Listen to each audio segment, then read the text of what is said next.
Welcome back to our YouTube channel, Buddhism and Life. Today, we will explore an interesting and mysterious story about the last digit of your birth year and its connection to your past life.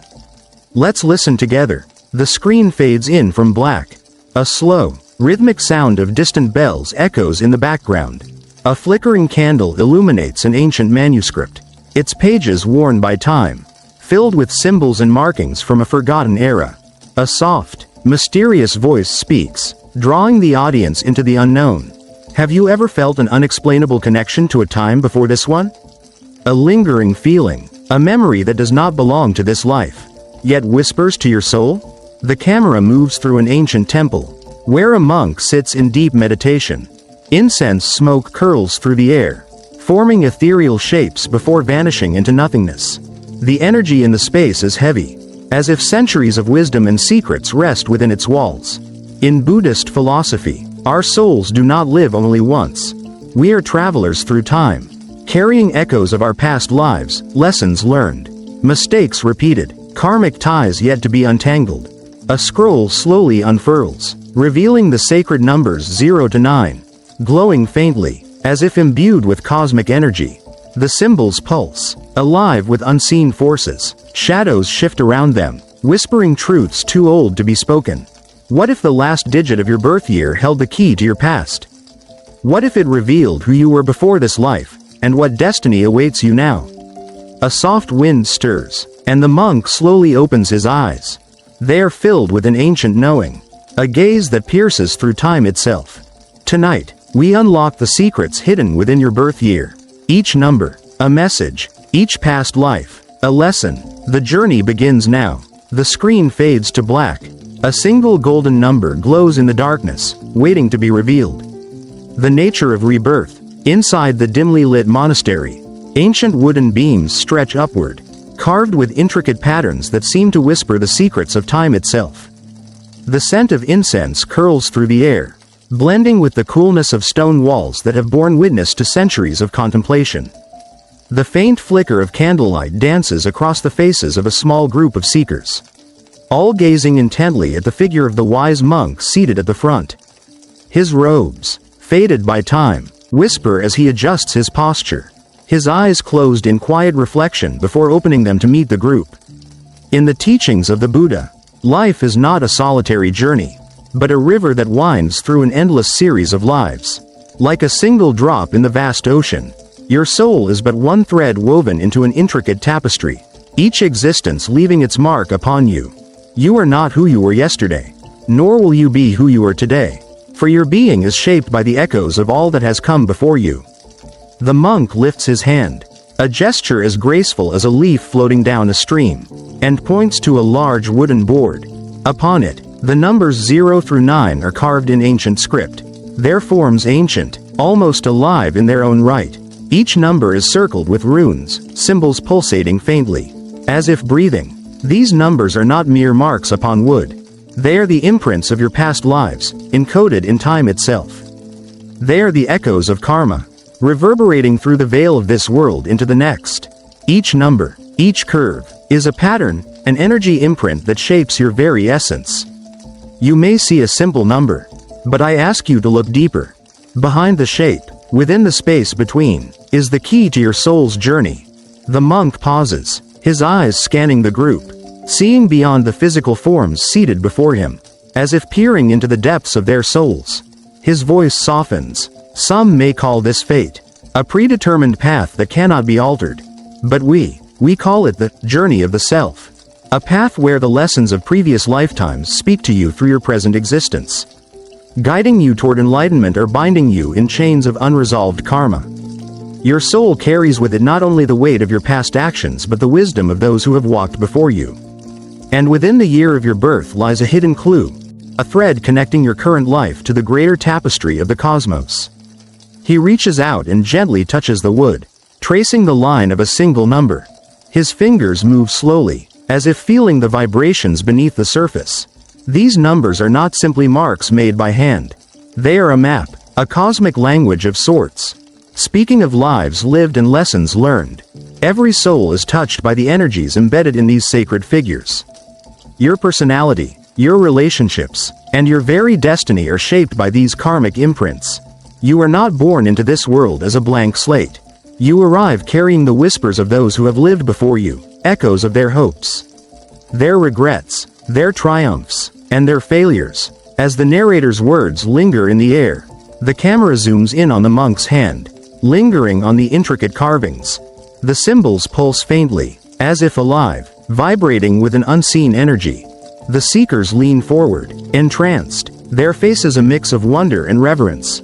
Tonight, we embark on a journey to understand your own number, your own karmic imprint. We will peer into the depths of your soul, uncovering the mysteries of your past lives, unraveling the threads that bind you, and uncovering what they mean for your spiritual evolution.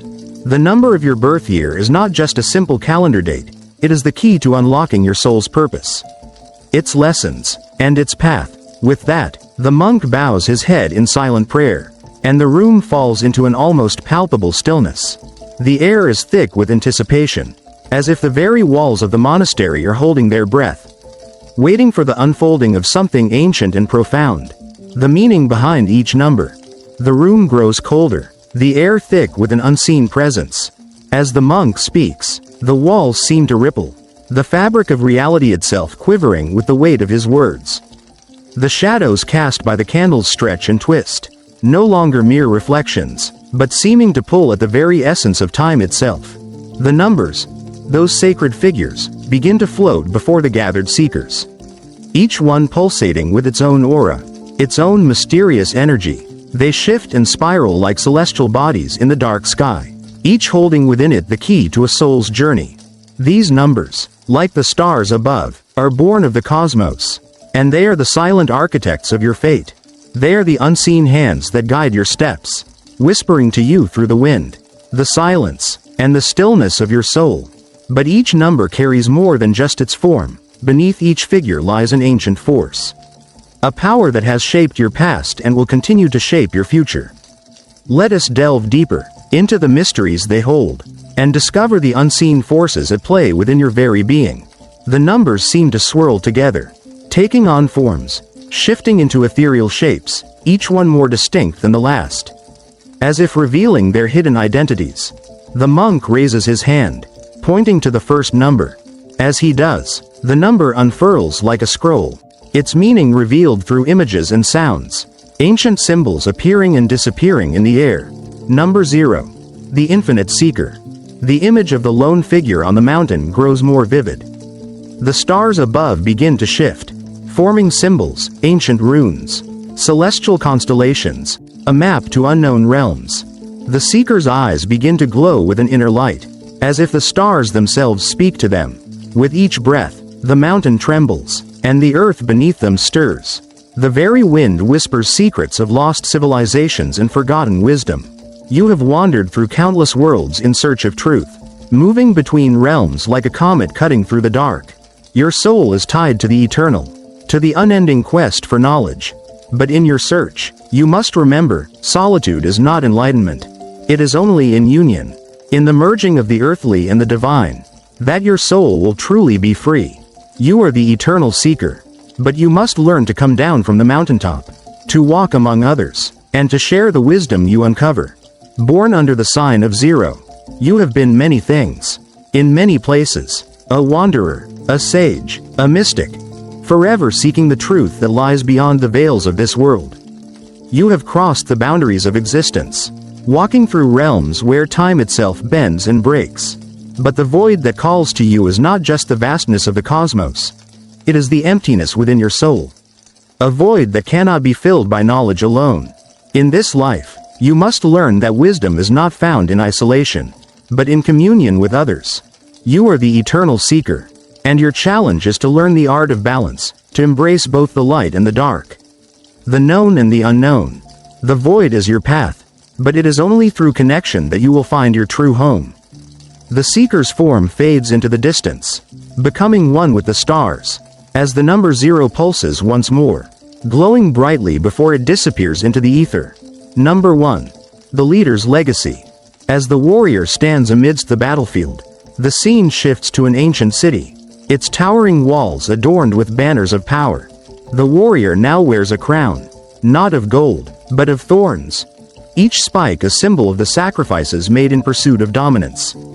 The weight of the crown bends their neck, and as they look out upon their kingdom, the landscape seems to warp and twist, showing glimpses of past rulers who, like them, wielded power, but lost their way.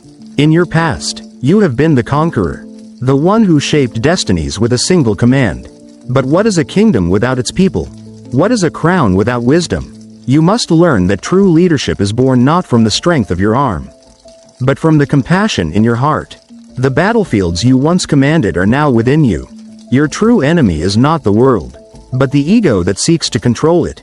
To lead, you must surrender the illusion of control and listen, not with your ears, but with your soul. Born under the number 1, you have worn the crown of power, and with it, the burden of leadership. Once, you were the king, the emperor, the general. Your will was law, your command unchallenged. But as you led, you left behind a trail of destruction, of lives sacrificed in the name of glory. In this life, you must understand that true leadership is not born of force, but of wisdom. The crown you wear, heavy as it is, will break you unless you learn to lead not with your sword, but with your heart. Your power was once absolute, but now it is a tool, a means to serve, not to dominate. You are the shepherd, not the king. Lead with compassion, and you will find that your power becomes a force for peace, not war. The image of the warrior shatters into pieces, each fragment reflecting a different moment in time, each battle, each victory, each loss, until only the number 1 remains, shining brightly, though cracked and tempered by time. Number 2. The peacemaker's burden. The diplomat now stands between two opposing forces, their hands outstretched in a gesture of peace. But with each attempt to unite, their own heart begins to fracture, as if the weight of the world is being pressed into their very chest. The air around them crackles with tension, and the ground trembles with the force of unresolved conflicts. The peacemaker begins to fade, their form becoming transparent, caught between the worlds of light and shadow. You have bridged divides between ancient empires, brought together warring tribes, and healed rifts that seemed insurmountable. Yet, with each act of peace, you gave pieces of your own soul. The cost was high. In this life, you must learn to heal without losing yourself, to set boundaries and say no when your heart cries out for balance. Peace is a gift, but only when you can protect its sanctity within yourself. Born under the number 2, you have been a healer, a bridge between worlds. Your soul's gift is one of peace, but this peace has come at a great cost. You have given yourself so completely to others that you have forgotten who you are. Your ability to mediate, to calm, to bring together, is unparalleled, but it has left you adrift. The burden you carry is one of endless giving, of constant sacrifice. In this life, you must learn to heal yourself, to set boundaries, to accept that some battles cannot be won, and some people cannot be saved. Peace is not the absence of conflict, but the presence of balance within your own heart. The diplomat dissolves into mist, their image flickering between the battlefield and a peaceful garden. The number 2 hovers above them, its meaning shifting as the image of the diplomat fades into the ether. Number 3. The messenger's voice. The poet's candle flickers and fades, casting long shadows. The ink spills from their quill, turning into a river of words that flow like a living thing.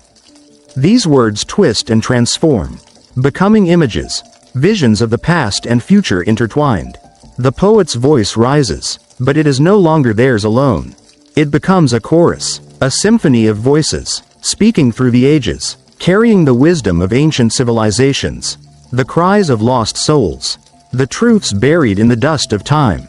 You were once the voice of empires, the messenger between the living and the dead. Your words were spells, capable of shaping reality, of bending the world to your will. Yet, there is danger in the power of language, for words can bind as easily as they can free. The weight of your voice is great, use it wisely, for to speak without intention is to summon forces beyond your control.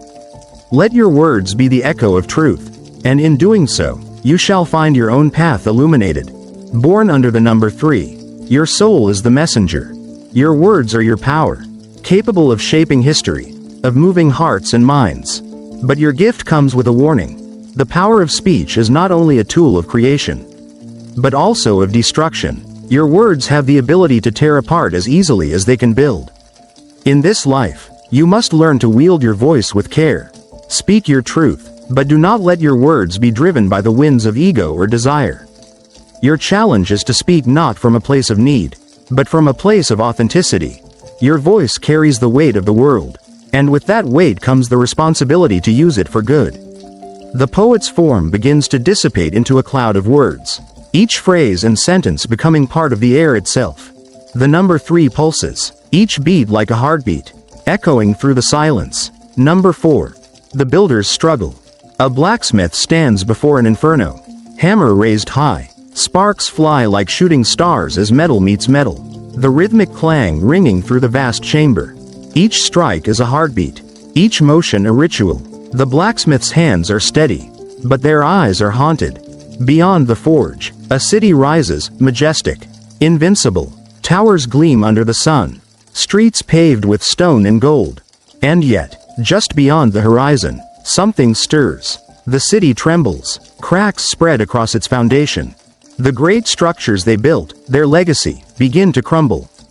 You have built much in your past lives, and with your hands, you have shaped the fate of civilizations. Castles, temples, monuments, all rose from the fire of your will. Yet, for all that you created, you did not escape the truth. Nothing lasts forever. What is built must one day fall. Even the strongest walls will crumble. The blacksmith swings their hammer once more, and the ground beneath them begins to shake. The city they forged now collapses into dust. Swallowed by time, they drop the hammer. Their breath is heavy. The fire flickers, then dims. You have imprisoned yourself within your own creations. The walls you erected to protect have also confined you. You fear change, because change means destruction. But hear this, builder. Destruction is not the end. It is the beginning. The forge must melt the metal before it can shape it anew.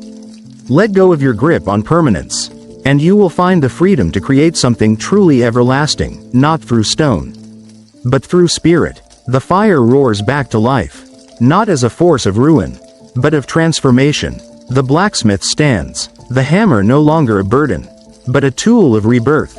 Number 5. The nomadic spirit. The desert stretches endlessly, the sand shifting like whispers of forgotten time. A lone traveler walks, their footprints swallowed by the wind before they can settle. Above them, the sky is vast, limitless, but indifferent. As they move forward, mirages flicker, places they have once been, faces they have once loved. An oasis appears before them, shimmering with promise. The traveler reaches out, but as their fingers brush the water, it vanishes. They are left standing in emptiness once more. You have always been a wanderer. In past lives, you were a seeker, a restless soul, never staying in one place for too long. You sought adventure, knowledge, freedom, but what is freedom when it comes at the cost of belonging? The traveler moves forward again. Another mirage appears, this time. A home, a place of warmth, of roots. They hesitate. A storm brews in the distance, calling them onward. They glance back. Stay or go. You have run from your past, but now it catches up with you. What is it that you fear? That stillness will trap you? That staying will mean losing yourself? Know this, nomad. True freedom is not found in the endless horizon, but in embracing your place in the world. The desert will only offer you emptiness. The garden will give you roots. Stop running. Look within. What is it that you truly seek? The storm approaches, but instead of turning away, the traveler stops. For the first time, they let the wind carry them, not as an escape, but as an embrace. Number 6. The caregiver's challenge. A healer kneels beside a dying man, their hands glowing with a soft, ethereal light. Their touch brings warmth, their energy flowing like a river of life. The man breathes, his pain fading, but as he recovers, the healer grows weaker. The glow in their hands flickers. The healer does not stop, they cannot. There is another in need, then another. Soon, they are surrounded by the sick, the lost, the suffering, all reaching out. The healer gives, and gives, and gives, until they begin to fade. You have healed many in your past lives, Your compassion knows no bounds. Your heart an endless well of kindness. But in your giving, you have given too much. The souls you have healed still call to you. Their energy pulling, asking for more. But what of you, healer? Who tends to your wounds? The healer tries to stand, but they are too weak. The spirits of the ones they have healed look upon them now.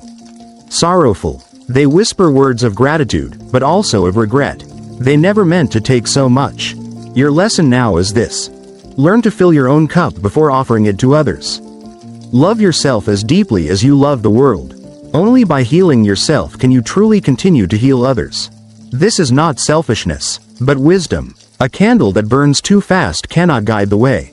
The spirits place their hands upon the healer, and slowly, their glow returns, not as a sacrifice, but as a gift. The healer rises, this time with the understanding that to give, one must also receive. Number 7.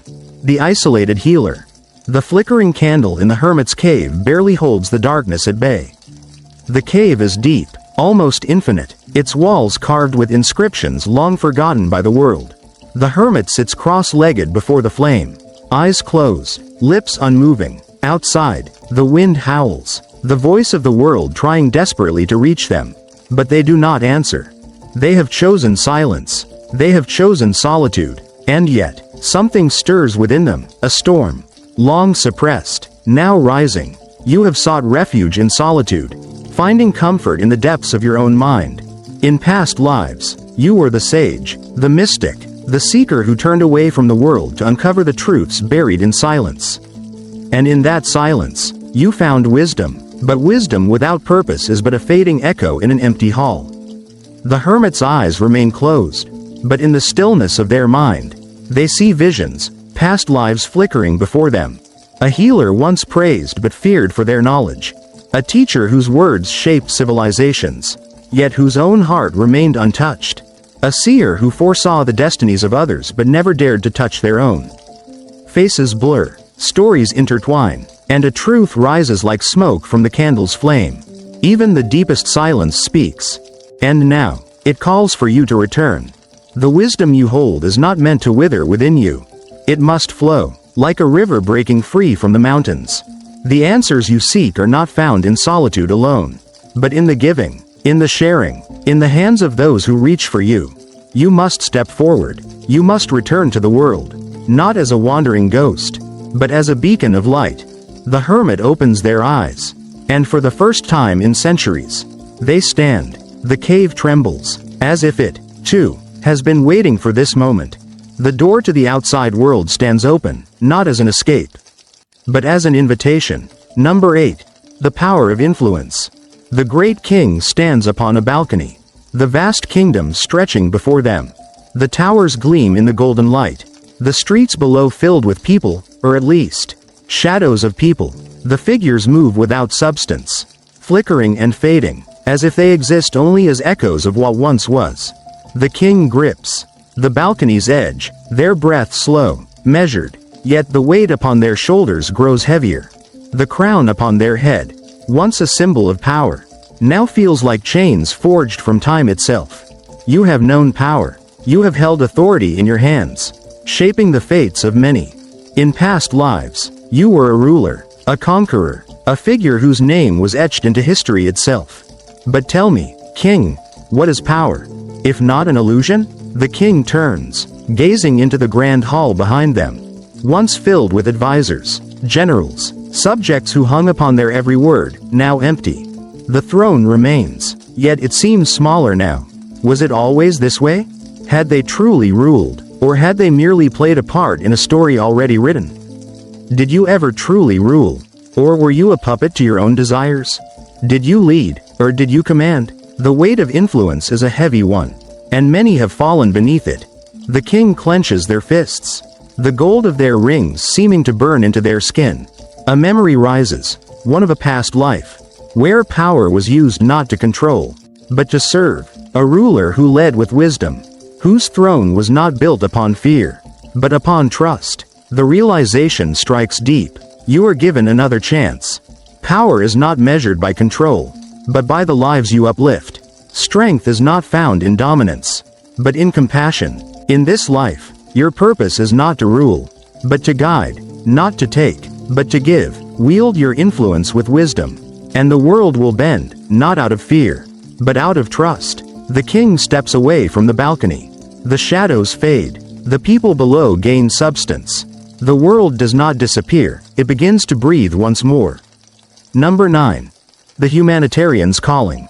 The sage walks through a village, the weight of the world upon their shoulders. Each step is heavy, but not with fatigue, with purpose. Their hands extend, offering food to the starving, healing to the sick, wisdom to the lost. They have given everything, yet something within them feels empty. A hollowness that even their greatest kindness cannot fill. You have always been the healer, the giver, the one who offers light where only darkness remains. In past lives, your hands have fed thousands. Your words have guided empires. Your heart has held the suffering of countless souls. But tell me, sage, when was the last time you gave to yourself? The sage pauses. Their hands, once steady, now tremble. Their breath, once even, now falters. A realization stirs, old and painful. They have spent lifetimes giving, never once thinking to receive. To give endlessly is to pour from an empty cup. Even the greatest river will dry if it does not receive rain. You must learn this. Your kindness is a gift, but it must be balanced with self-preservation. You cannot heal the world if you do not heal yourself. The sage gazes around the village, seeing not just suffering, but joy, not just need, but fulfillment. The people they helped, they too wish to give. The sage's hands lower, no longer trembling, but steady. They accept an offered meal. They allow another to guide them to rest. And for the first time in many lifetimes, they understand. Kindness is not just about giving, but about allowing oneself to receive. The final revelation echoes as if from another era. Profound, vast, eternal. These numbers are not mere symbols. They are lessons, written in the ink of past lives, carved into the soul itself. They are whispers of all that you have been, and all that you may become. And now, the choice is yours. The past has spoken, the numbers revealed, but the future, the numbers begin to fade, dissolving like mist at dawn, leaving behind only silence and the weight of knowing. The future remains unwritten. The last candle flickers, then goes out, a breath, a pause, and then, nothing but the darkness of possibility. The awakening. The temple is quiet, yet alive with an unseen energy. The flickering glow of candlelight dances along the ancient stone walls, casting shifting shadows that seem almost sentient. The air is thick with the weight of revelation, with the whispers of the past still lingering in the minds of the seekers. Each of them, seated before the wise monk, carries the imprint of the knowledge they have received, the echoes of lifetimes past now woven into their present awareness. The monk stands before them, his expression serene, yet filled with something deeper, something knowing. His robes, worn and simple, seem to carry the dust of many journeys, as if he too has walked these paths before. He gazes upon the gathered souls, sensing the turmoil within them. For some, there is wonder, for others, uncertainty, and for a few, fear. Monk, his voice warm, yet carrying the gravity of ancient truth. Now that you know the echoes of your past, what will you do with this knowledge? The seekers shift slightly, some lowering their gaze, others watching him with anticipation. A single ember drifts up from the incense burner, twisting in the air like a whisper of fate. Will you break the old patterns, or will you let them define you once more? The question hangs in the air, heavy, unspoken yet understood. Images of past lives flicker in their minds, lives spent in solitude, in power, in suffering, in healing, cycles that have repeated over and over, each life offering a lesson left unlearned. And now, standing at the crossroads, they must decide, continue the cycle, or break free? Understanding your karmic number is only the beginning. Knowing the past is not enough. It is what you do with this knowledge that shapes the path ahead. One seeker clenches their fists, memories of battles fought and lost still fresh in their mind. Another exhales slowly, the weight of unfulfilled vows pressing against their chest. The echoes are strong, but the choice is now theirs to make. The path forward is yours to walk. Align yourself with your destiny. Honor your past, but do not be bound by it. Transform it into wisdom. Let the lessons of your past selves guide you, not as chains, but as lanterns upon your path. The monk steps back, bowing his head slightly, as if relinquishing the moment to them. The seekers sit in stillness, the enormity of their choice settling upon them. Then, one by one, they rise. No words are spoken, none are needed. They walk forward, toward something unseen, something waiting. The cycle continues. A vast, ancient doorway stands before them, its archway carved with symbols too old to be understood, yet deeply familiar. It is not a door of wood or stone, but of light, shimmering, shifting, almost alive, a threshold between past and future, between what has been and what will be. A single figure steps forward. Their silhouette is neither young nor old, neither male nor female, neither bound nor free. They hesitate for only a moment, then step through. The light envelops them, not consuming, but transforming. Their form dissolves into something ethereal, something infinite, something aware. What does your past life reveal about your future? The doorway pulses, the light expanding outward like ripples in a vast, unseen ocean. The cycle continues, but this time, with awareness. Share your thoughts in the comments below. Are you ready to embrace your karmic path? If so, write, "I am ready to unlock my destiny." The screen darkens, the last glow of the doorway fading into the void. Then, a soft chime, a bell ringing in the distance, its sound stretching beyond time, beyond space, beyond the cycle of rebirth itself. And if this journey resonated with you, like, subscribe, and join us as we continue to explore the mysteries of existence. The final frame fades into nothingness. The only thing remaining, a single ember, drifting upward, vanishing into the unseen. A vast, cosmic landscape unfolds, a starry sky stretching endlessly, each star representing a life lived, a path walked. The camera moves through the expanse, past floating scrolls, forgotten temples, and the quiet echoes of chanting monks. The journey does not end here, it merely transforms. Now that you have seen the echoes of your past, what will you do with this knowledge? Will you continue the cycle, or will you choose to break free? A lone figure stands at the edge of an ancient gateway, bathed in golden light. They hesitate for only a moment before stepping forward, disappearing into the unknown. The gateway pulses, its energy rippling outward, one journey ending, another beginning. Your past lives have whispered their truths, but only you can decide what comes next. The camera slowly zooms into the vast horizon, where the golden glow of the rising sun touches the earth. A moment of stillness, then, soft bells ringing, their sound stretching beyond time itself. What did this journey reveal to you? Are you ready to embrace your karmic path? Share your thoughts in the comments below. Write, "I am ready to unlock my destiny." The last candle flickers, the shadows retreat, the screen fades to black. And if this journey resonated with you, like, subscribe, and join us as we continue to explore the mysteries of existence. A final chime, silence, the cycle continues. Thank you so much for watching our video until the end. Please give us a like, share, and comment to motivate us to create more new videos with exciting and interesting stories. Wishing you a wonderful day. Goodbye, and see you in the next video.